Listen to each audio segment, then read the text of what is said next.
J.D. Vance and his wife didn't waste any time this afternoon. The two hit the floor of the Republican National Convention after former President Donald Trump picked Vance as his running mate.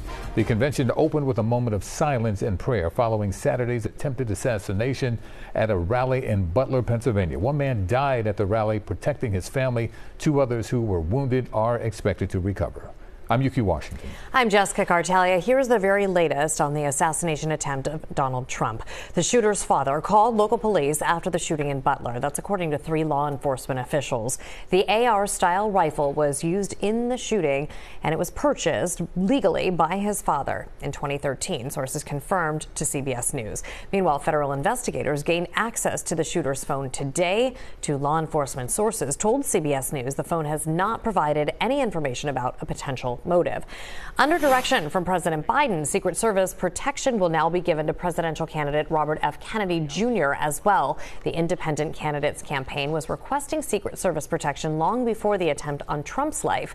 Both RFK Jr.'s father, Robert F. Kennedy, and his uncle, John F. Kennedy, were assassinated in the 1960s.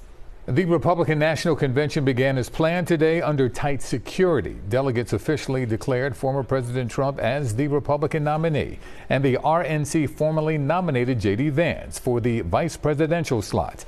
The 39-year-old Ohio senator was greeted with cheers on the floor. Vance was once a Trump critic, but he courted Trump's endorsement for his Senate run in 2022. Vance is set to accept the vice presidential nomination and address the convention Wednesday night.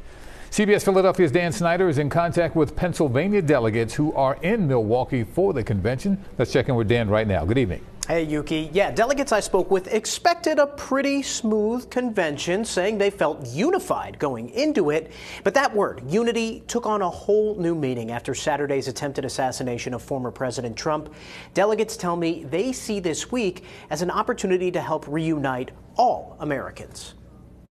We as a country, we need to unify and move forward. And so that's the only way we'll be able to get out of this and move forward as a country together. We're Americans. We're all Americans. I put on a military uniform. I didn't know if someone was a Democrat, a Republican, an independent, a one-eyed horn-toad.